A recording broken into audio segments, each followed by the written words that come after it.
Okay, good afternoon. I request everybody to settle down. I know we had a very star attraction in the last panel. This panel too has two star attractions, one from Pakistan and one from the field experienced Vijay Bharati from Andhra Pradesh. My name is Raj Buditi. I'm doing my mid-career here in HKS. On behalf of my co-panelist Ranjavati Banerjee, I deem it a great privilege to welcome all of you to this panel discussion on empowering women at the bottom of the pyramid to overcome gender inequality and poverty in India. I think very relevant topic given the theme of this conference. The next decade belongs to India, says the Harvard Center for International Development. But will this incredible growth story be gender and socially inclusive? This panel would discuss the specific challenges and opportunities for working poor women at the bottom of the economic pyramid. And in the Indian context, it obviously means the nuanced challenges facing the vulnerable households of underprivileged groups. I'll be introducing the moderator for this panel, Professor Martha Chen. She's a lecturer in public policy at the Harvard Kennedy School, an affiliated professor at the Harvard Graduate School of Design, and international coordinator of the Global Research Policy Action Network called WIGO. An experienced development practitioner and scholar, her areas of specialization are employment, gender, and poverty, with a focus on the working poor in the informal economy. I think the right person to anchor this panel. Before joining Harvard in 1987, she had 2 decades of resident experiences in Bangladesh, working with BRAC, and in India with Oxfam. Dr. Chen was awarded Padma Shri by the Government of India in 2011. I now request Professor Chen to introduce the panel speakers, a little bit about the panel, and initiate the discussion. Thank you.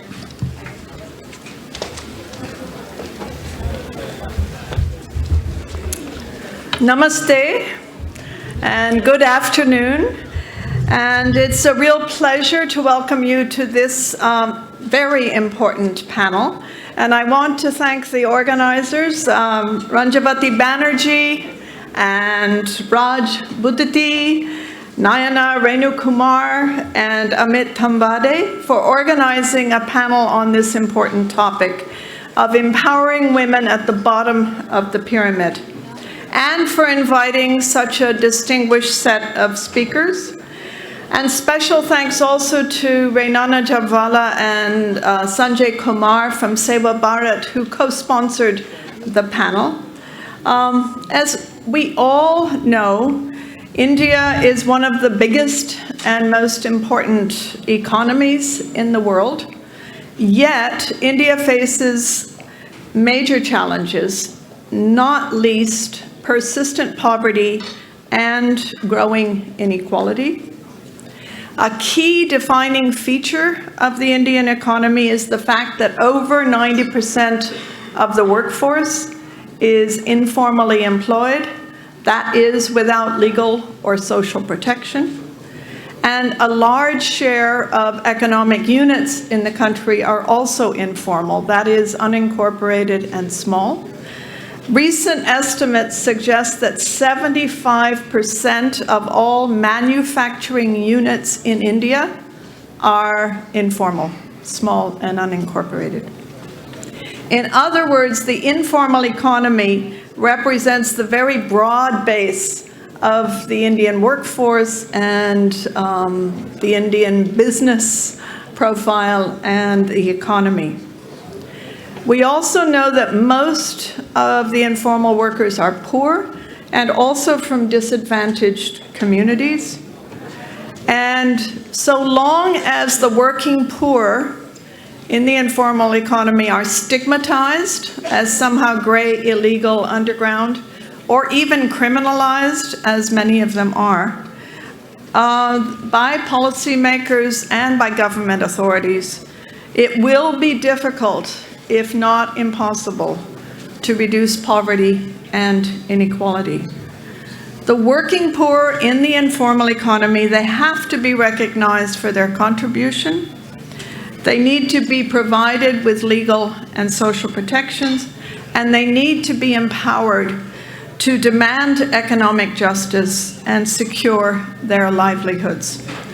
This will help not only to reduce poverty and inequality, but also to increase growth in India. This panel will focus on women in the informal economy who really are at the bottom of the economic pyramid.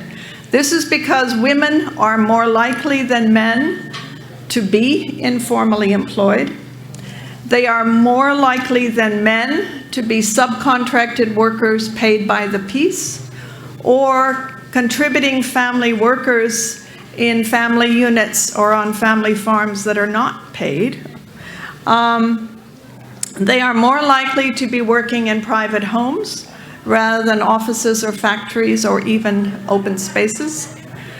If you look at urban India today, 1 in 3 women workers produces goods for the market from her own home. And 1 in 10 works as a domestic worker in the home of others. So empowering women at the bottom of the pyramid is really a key pathway to overcoming both poverty and gender inequality. And we are indeed fortunate that our panelists today are such distinguished leaders of such well-known, well-recognized organizational efforts to empower working poor women in India and South Asia. The Self-Employed Women's Association, SEWA, the National Rural Support Program of Pakistan, and the Self-Help Group Movement of India. Now it's my pleasure to introduce Shoaib Sultan Khan. He's a pioneer of rural development programs in Pakistan, but his influence is felt everywhere, including, of course, India. He established the Aga Khan Rural Support Program in 1982, and it morphed and transformed and expanded into the National Rural Support Program around a decade later. And the program, the RSP, targets poverty-stricken villages and engages local communities in development programs with a focus really on community organization and mobilization. Shoaib Sultan Khan has won several prestigious awards, including the Magsaysay Award and the Hilal-e-Imtiaz from the President of Pakistan. In 1995, as an advisor to UNDP, under its South Asia Poverty Alleviation Program, he brought his concepts and methods from Pakistan to India, to Andhra Pradesh in particular.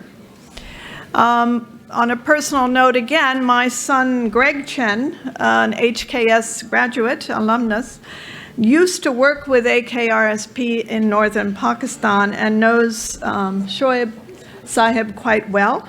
So it is a great personal pleasure to welcome Shoaib Sultan Khan to Harvard and to this conference. Please.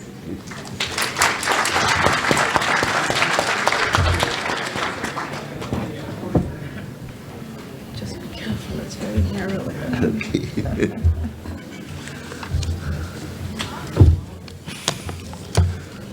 Well, hello everyone. Thank you very much, Professor Chen, for the nice introduction. I'm really grateful to the organizers of the conference for giving me this honor, inviting me here to speak to you today. And I know it's especially my friend Rajshekhar who must have engineered it, but I'm grateful to him. I'm a little nervous because my granddaughter has come all the way from New York to listen to me.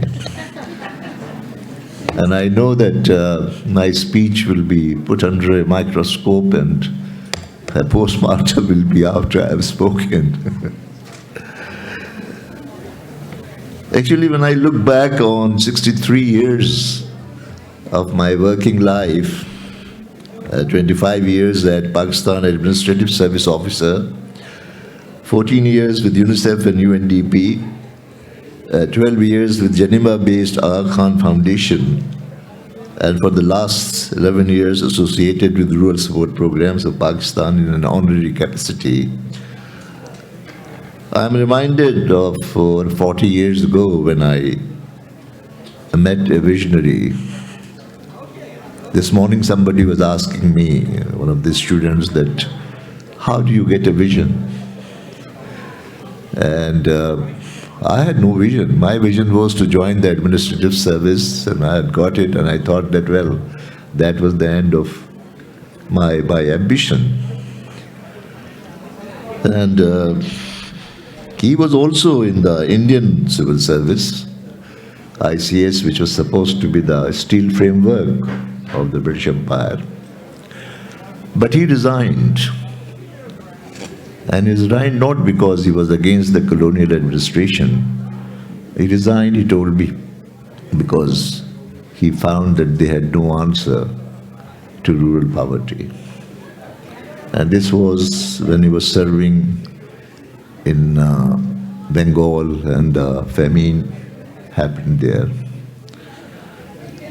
And in fact, he wrote at one place that what my sneering friends dismissed as my charisma was an acquired skill, a skill acquired after a long period of apprenticeship under British, Gandhian, and American masters.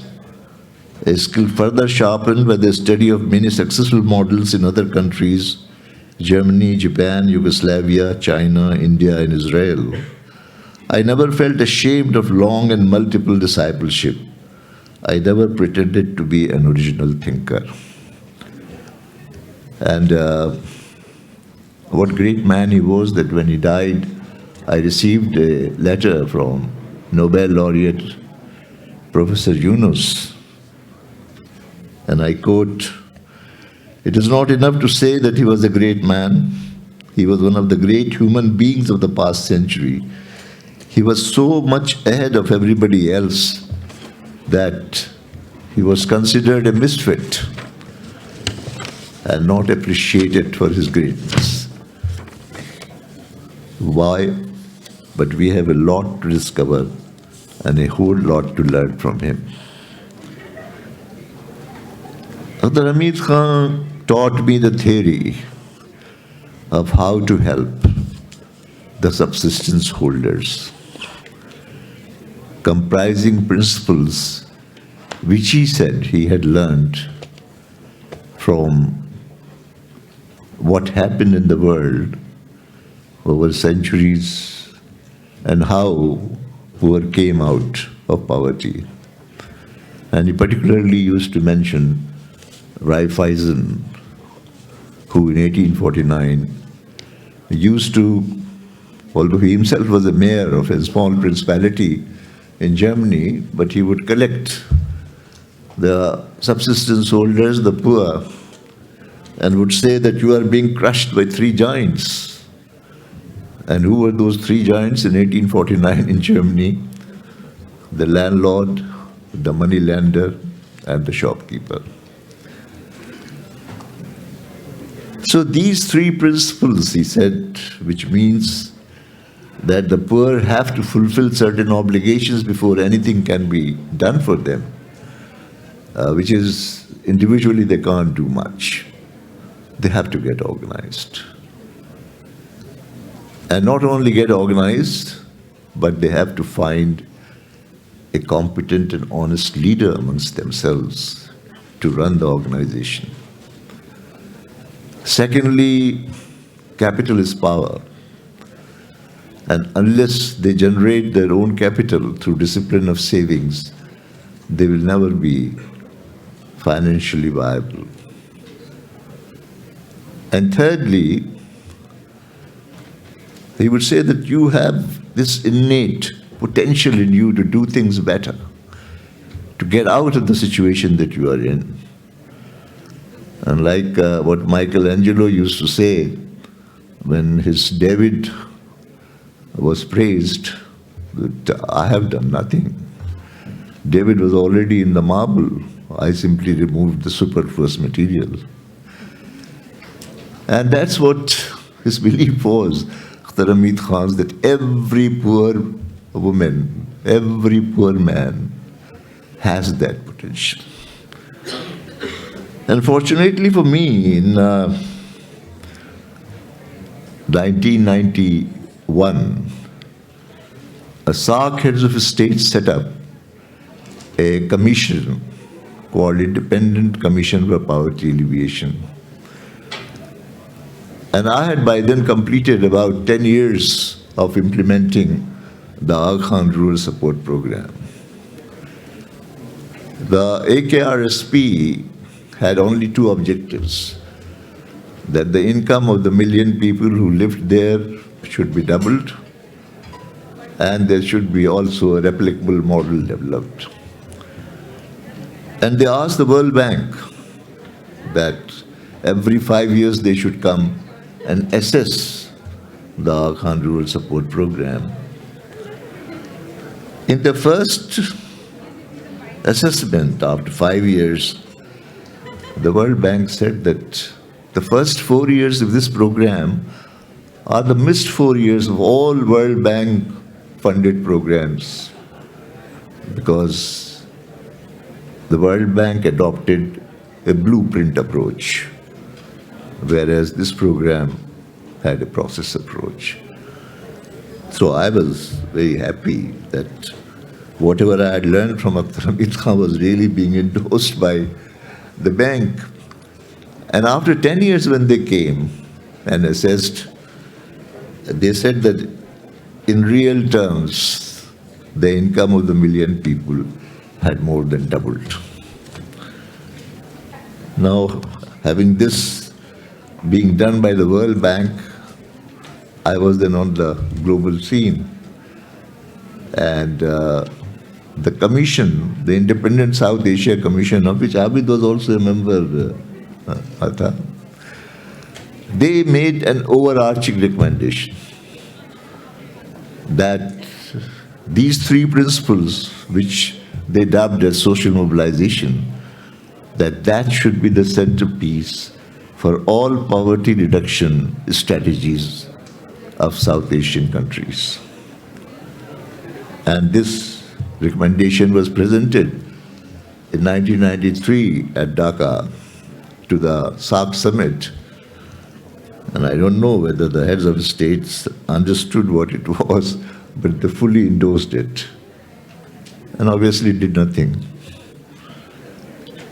But World Bank convened a workshop on that report. And in that workshop, there was a representative from UNDP, New York, and he approached me and asked me that would I be willing to be a senior advisor to a South Asia poverty alleviation program. And I said that, well, there are 6 countries involved besides Pakistan, but I can try, because I knew that I had this theory of development which has already proved to be effective. And this is why I'm obsessed with social mobilization, because I've seen this happening everywhere, wherever it has been implemented. And the results have been the same. And obviously, for 12 years I had experienced and witnessed the miracle of social mobilization in northern areas of Pakistan. I remember when I used to go to the villagers and ask them that, look, nothing can be done unless and until you do these obligations you have to fulfill. And they would say, we are so poor. How are we going to save money? How are we going to do this?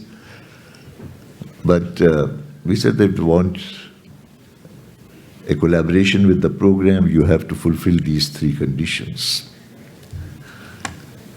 And I tell you that these micro-investment plans which the people made, the organized communities, it was their plan. No one had imposed it on them.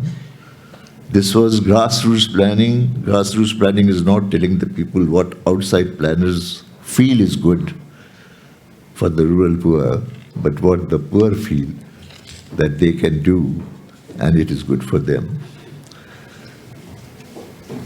And when in 1994, as Professor Chen mentioned, UNDP New York asked me to take the lessons to northern areas, from northern areas to South Asia,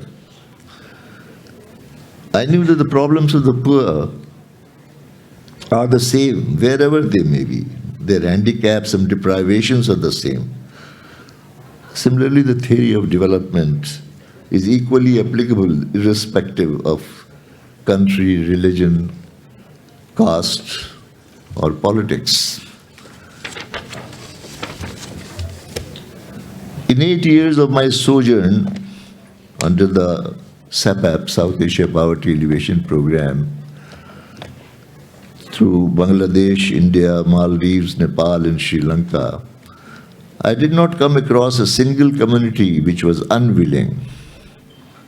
I also found no dearth of honest and competent local leaders, which I felt was the real social capital of the community. SAPAP undertook demonstration pilots, because that's all that we could do. UNDP didn't have very deep pockets.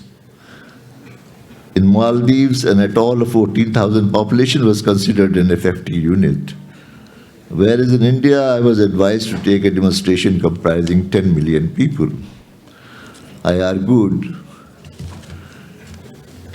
it does not matter how big an area is selected, because, like the Chinese proverb, a journey of 1,000 miles begins with the first step. We wasted 1 year in experimenting and adopting a campaign mode, till I went to my friend Venugopal, who was the principal secretary to the Prime Minister, and said that I don't think we'll get anywhere with this approach. And then he found an IAS officer called K. Raju. I brought him to Gilgit to see what communities can do, because the main thing was, how do we convince that the people have potential, the people can do so many things. And that's, after that, I didn't have to argue with anyone. They were totally convinced that what communities can do and what they had achieved. Even in the northern areas, they had tunneled mountains and gone over. So 1995 in India, when I met the groups of women, they were earning no more than 5 rupees a day weeding the farmers' fields. And last time when I was invited by Rajshekhar to go there, I found that they can access as much money as possible. The vice president of the World Bank once asked me, is there any country where what you have done in Pakistan can be done? I said, why don't you come with me to Andhra Pradesh? So she came and spent 5 days with me, going to villages. And then she wrote to me, and I quote, I have just returned to Washington and did not want my time to pass on before sending you a note of deep appreciation for making my dream visit to Andhra Pradesh possible. Every time I visit South Asia, I learn and grow as a professional. But the visit to India with you was extraordinarily in many ways. I gained invaluable insights into foundations of poverty alleviation as an economist and a development banker. I feel I also grew a little wiser, perhaps, as a human being. That fire in my belly is definitely back again, and so are the stars in my eyes. It was one of those trips I wished never to end, and felt as if I lived 1,000 lives now that it has ended. I do not know how to thank you enough. Thank you all the same from the bottom of my heart. And I have taken to an area where I'm so happy Vijay Bharti, she's the one who had brought about this miracle. But ultimate appreciation that I got was really when the Indian Minister for Rural Development, Mr. Jairam Ramesh, in a preface which was of a biography written by an Australian on me, and Mr. Jairam Ramesh said, Shoaib Sultan Khan pioneered the concept through his landmark Aga Khan Rural Support Program in Pakistan. With the support of UNDP, he introduced the concept of poverty reduction through community organizations through South Asia Poverty Alleviation Program in India. The pilot initiative of SEPAP led to a full-fledged program based on the principles of development through community organization under the Society for Elimination of Rural Poverty in Andhra Pradesh. And with support of World Bank, the project has seen the journey of over 10 million organized households from despair to hope, from diffidence to confidence, from subjugation to empowerment in last decade. The spirit of community empowerment has continued to thrive in India since then, and thus has much to benefit from Shoaib Khan's vision and efforts. I know it's too exaggerated, but getting this from the minister, it was really very something which really was most inspiring for me. Thank you very much.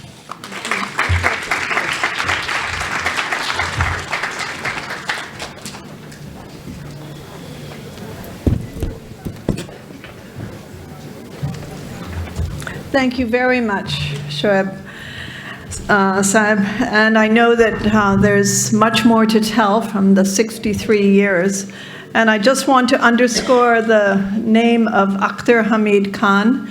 If anyone wants to read about rural development in the most beautiful prose, I would highly recommend reading Akhtar Hamid Khan, who was also a guru for me in Bangladesh.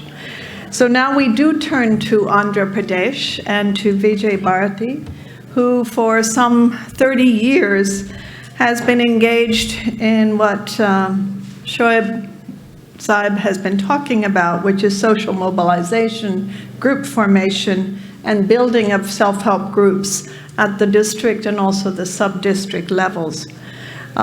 She's the honorary advisor of a federation called Om Plis, which is a federation of some 10,000 rural poor women. And her work has focused on building the capacity and leadership of women and has reached actually more than 1 million women in the country. And she, of course, has also worked at levels beyond the grassroots and has experience with a number of international agencies and in different countries, including Bangladesh, Sri Lanka, Sudan. But what she really continues to do is to work on the front line in Andhra Pradesh, and I am sure, because of that grassroots grounding, bring us a very unique perspective to this panel. So it's also a pleasure to welcome Vijay to Harvard and to the conference. Please.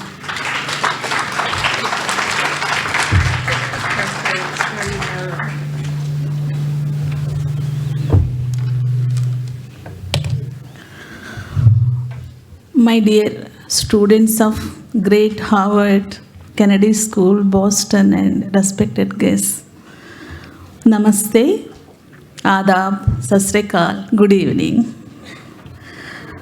Today's topic is empowering women at the bottom of the pyramid and the challenges in that process. In this context, what else I can share with you except the great social movement that is happening silently in India, led by the women at the bottom of the pyramid. From Kashmir to Kanyakumari, 30 million rural poor women, they organized themselves into self-help groups.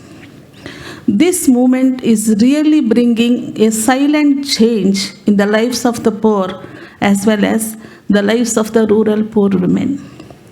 Today, forum, I want to share with all of you how this movement is different from the other poverty alleviation programs before. After independence, we have so many 5-year plans, so many budgets, so many poverty alleviation programs. Still poverty prevails in India. That means we are committing some serious mistakes.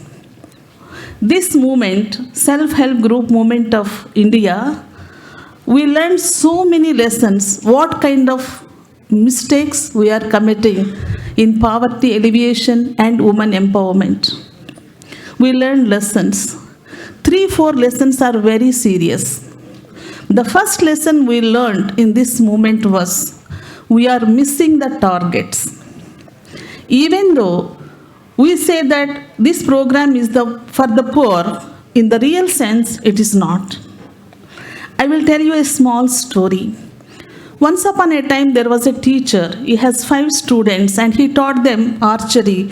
He wanted to test them one day.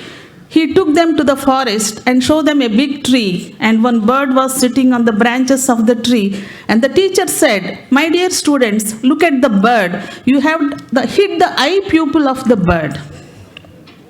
The first student came forward. He aimed at the bird. Then teacher said, "Stop. I want to ask you a question before you release the arrow. What is there before you?" The first student said, "Teacher, there is a big mango tree before me." Teacher was not happy. He was not allowed to release the arrow. The second one came. He is Bhimasena. He is very fond of food. So he said, "Teacher, there are big mangoes before me." The third student said, "I am looking at the bird." Fourth said, "I am looking at the head of the bird." Only the last student said, "There is nothing before me except the eye pupil of the bird." And he was allowed to release the arrow, and that arrow went and hit the eye pupil of the bird. In all the poverty alleviation programs, we are missing the target. I will give you one example. There was one program called distributing ration cards to the poor. You know, distributing rice and oil and some provisions. One day there was a complaint and I went to the village.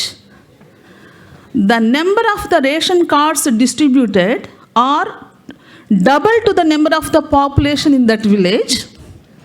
And finally, 50 poor are on the line with their petitions. "Madam, we don't get ration cards. They are left over, but double the number of ration cards were distributed," missing the target. This is always happening in all the poverty alleviation programs. The poor, the Dalits, the helpless, the vulnerable, we are not serious about them, even though the programs are on their name. So, this social movement of women, self-help group movement, that answers that question. It gave us an opportunity to correct that mistake. How? Here, in this movement, the government officers and politicians are not identifying the poor. The poor identifying the poor. The women in the village, the senior group, the empowered women, the first group, they will go house to house and identify the other poor women. There is no chance of missing the poor. The Ramasubbamma, who is a beggar, who is a nomadic tribal, was identified. Ratnamma, whose husband was a bonded labor and she has 4 child labor children, she was identified. Ramakka, who lost her 4 children because of poverty, she was identified. Tazunisa Begum, who was not allowed to come out of the house because of their religion, she was identified. This is the beauty of the women movement. Women only can understand women. Poor can only understand poor. So the identification of the poor by the poor woman, it is one of the lifelines of this movement. The second reason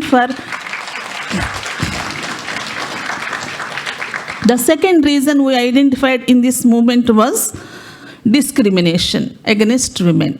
I am not talking about the women students of Harvard or Hyderabad. I am talking about the women in one of the remote villages of my country, how she looks like, what kind of bondages she has to bring her to the mainstream. I want to show you within 1 minute by doing a demonstration, and I request one of you can come here and volunteer me. Any girl, please come here. One more girl also, please, both of you. Only 1 minute.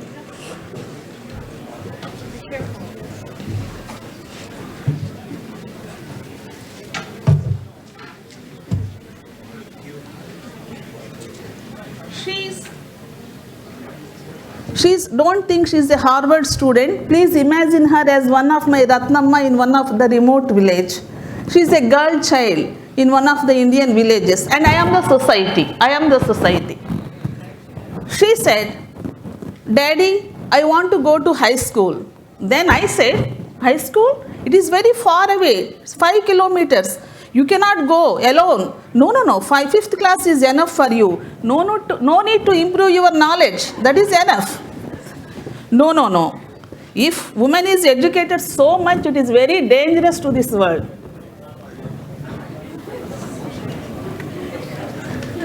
And she said, no father, I will learn how to go by cycle. Please allow me. Girls, cycling? No. How the society will think? You don't get any good match after that. Everybody will say, you spoil your child. Girls should be, their movement should be restricted, you know.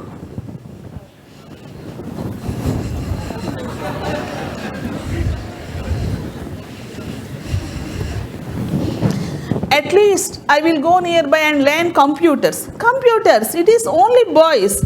If you want, you can learn cooking from your mother. Better, tailoring also I will permit.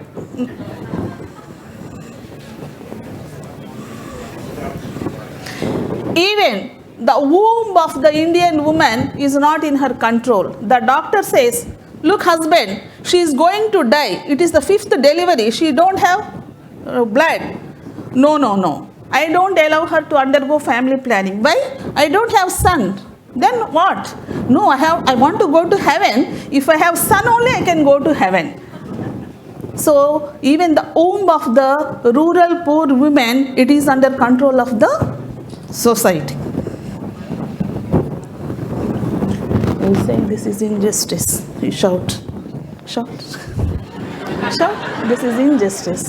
Shout. This is injustice. Shut up. You have to only to listen. You don't need to ask questions.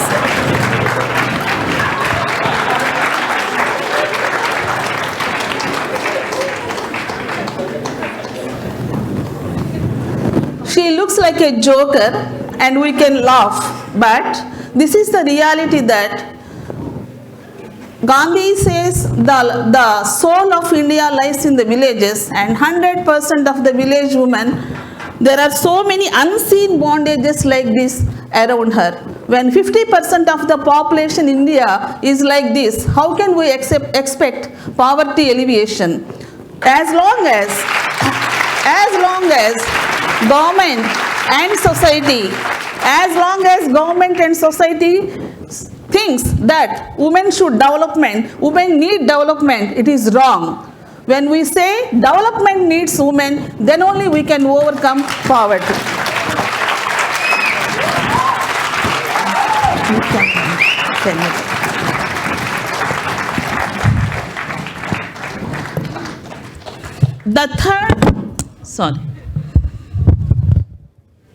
The third major gap we found in this movement was poor do not have their own organizations and platforms. So in the self-help group movement of India, so many organizations were formed by these women at the bottom rock. Self-help groups, village organizations, block level federations, district level federations. So now they have some platform. You may ask me one question, what kind of change this platform can bring? Self-help group means microfinance. It is only thrift and credit. They will take loan and start livelihood. No, this is a wrong conception. As long as this world treats self-help group as a microfinance organization and simply for thrift and credit, we are going in a wrong route. This small unit of self-help group will do miracles in the lives of the rural poor women. How? Once the poor woman joined the group, the first change in her life is identification. She is no more the wife or mother or daughter of a man. She is the member of the organization, member of the village organization, president of the mandal level federation, secretary of the district level organization. That is called identification, own identification. That is the first change. The second change was sharing and caring. She will get a platform to share his emotions, to share her emotions, sorrow or happiness with her fellow friends in the group meeting. That will lighten her heart. That will lighten her heart. She is far away from her mother's place after marriage. Nobody to understand her feelings. This small platform will understand her heartbeat, sharing and caring. That becomes a safety net for her. Police station is far away. Laws are far away. The unions are far away. But the closest safety net for rural poor women is her own organization. That is self-help group. I still remember one of the daughter of the self-help group member was beaten up by her husband and deserted. All the self-help group members went to that village, filed a case against that fellow. He was arrested, and that girl was brought to the mother's place, and the group settled another marriage for her and settled her life. So if she is alone, that will never happen, because there is a force behind her, some security, some safety net is coming because of that small group. It is not a small group, it is a magic platform for the women to protect her. That is the third benefit for a rural poor woman because of that self-help group. The fourth one is capital available for her. Before joining the group, if she want to buy a sari, she has to beg, my dear husband, give me 500 rupees. So husband, if he is in good mood, he will give. If he is not in a good mood, a reverse reaction will come. Dependency. Because of dependency, she is not able to participate in any decision-making process at home. Now, a reverse reaction. One day, the husband did not take the dinner. He is very sorrowful, sitting outside thinking something. She will go and say, my dear husband, why are you so sad? Oh, you need 10,000 rupees now for fertilizers. Don't worry. Tomorrow is our meeting. I will bring 10,000 rupees. Come on, take dinner. So, this seems to be very simple. When she becomes self-reliant and participate in the economic development of the family, so much of change in her life. Sons will listen to her. Father-in-law, mother-in-law, husband.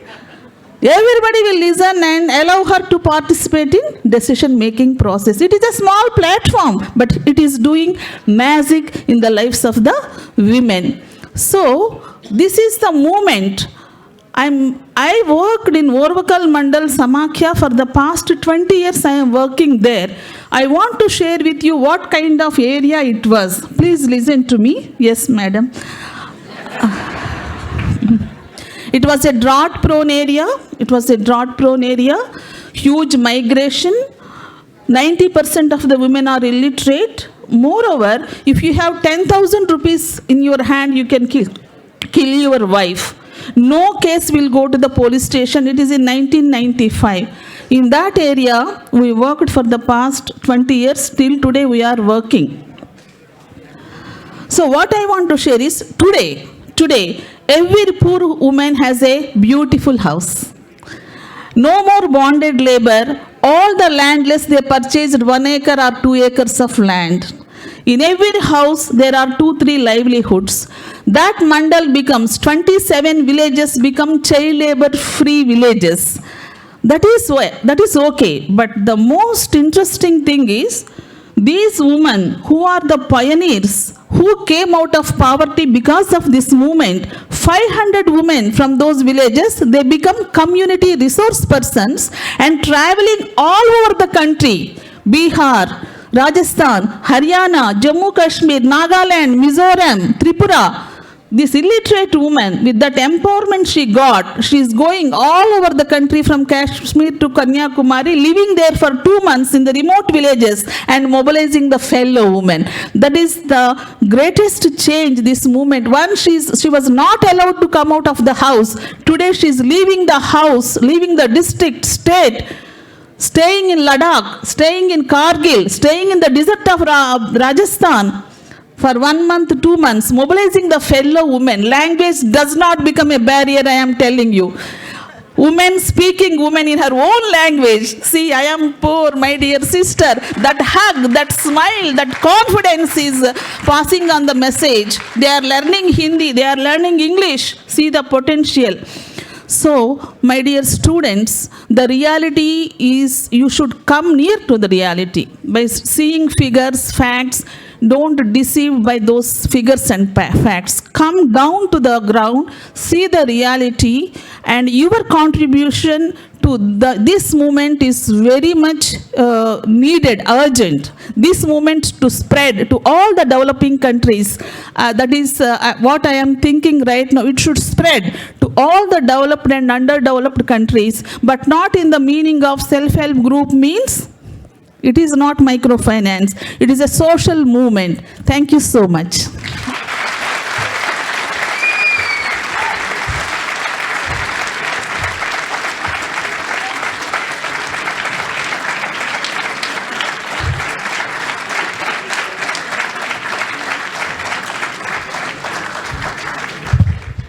Well, I think we do.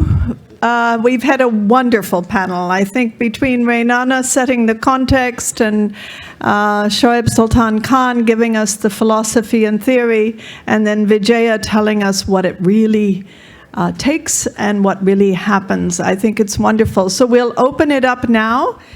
We started 10 minutes late, so I'm told we can go for another 10 minutes. And the rule in the Kennedy School of Government is there are mics and you stand and we call you in order.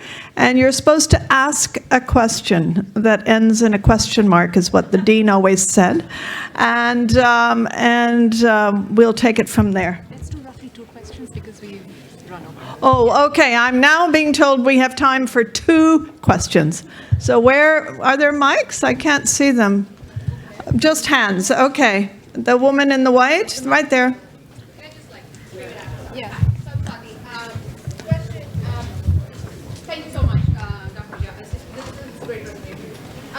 Question for you. You start off your speech by saying how self-help groups have been around for a very long time, but it's a silent movement. And I was wondering, is there a reason why it continues to stay silent and it doesn't associate itself with a non-political group like NTUI, which is a union initiative in India, which is not affiliated to any political group? And I was wondering, has that been a conscious decision on your part to not be affiliated with the union movement? Do you look at it as something that belongs to the past and will hinder your progress going forward after your past?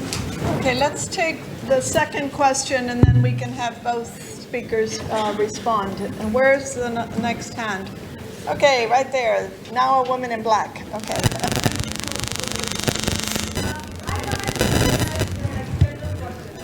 We have seen many before. We have seen Indira Gandhi and Sheikh So when it comes to women leaders, like at a higher level, the society has no problem in accepting them as their leader. But when it comes to your family, you are not ready to accept the female as the leader. So I'm always confused. Like, why is that? If you can shed some light on that issue. Thank you. Okay. Vijay, we'll start with you and then we can let Shoaib also make a comment. So just hold it. Yes, we cautiously kept this movement out of politics. There is a reason for that. You know, today in rural areas of Indian villages, the politics creeps everywhere. You know, so many groups, so many factions, so many politics. So if you go by that, we cannot achieve the noble cause of poverty alleviation. So we are very cautious. In SHG, all the women will be there. It is a homogeneous group, women group, that's all. We won't allow only men, that's all. Women, no other, no politics, nothing. If there is politics, the group meeting, they conduct 4 meetings in a month. So they will discuss only politics, they will fight like our assembly and parliament and they will go.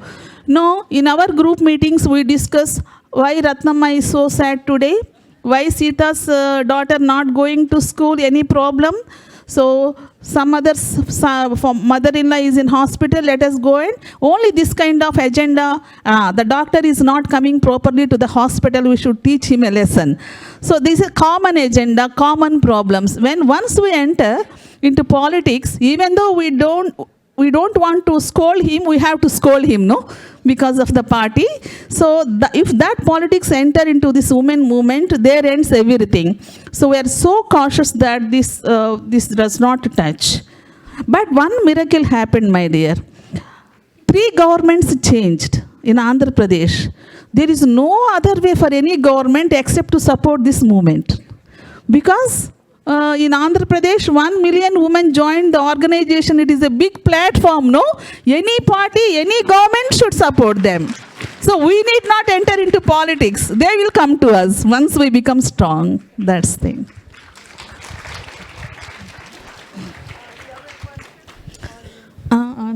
What just? He asked about women leaders, political leaders, but then why? There are many challenges. It is not a one-day process, no? It is a 20 years social mobilization process. There are many challenges, and what you asked is one of the major challenges to bring this movement forward. The first challenge we faced, my dear friend, I still remember one day, Hayatbi was outside on the street and weeping. All of us went and said, why you are here? Why didn't you go to home after a meeting? She said, my husband locked the house. He is not allowing me to come inside because I attend the meeting. The first problem comes from home. Once she started going to the meeting, self-help group meetings, the first person who objects her was the husband. But with a little bit of patience, after 6 months, 1 year, he understood she is not going for herself. She is going for the welfare of the whole family. Once the microcredit plan was prepared for the entire family, she does not ask any loan for her saree or jewelry. She asks some loan for the education of the child, for agriculture, for the health of her husband. Then the whole family understand she is going out for the welfare of the whole family. That problem subsides by itself. That is the first challenge we face. The second challenge we face was in this women leadership, the sarpanches. The sarpanches, they are not happy with this movement. Oh, women are participating everywhere. What is our role here? They are doing development. One day they went for a protest to the district collector. We will resign to jobs. You are giving more importance to the women and women federations. Then the district collector says, okay, go ahead, you can resign. But no sarpanch resigns. They come back. That is another story. There are so many threats, challenges for this movement. When you once come to upstairs, if you want to learn more, because Martha is looking at me, so I will share with you.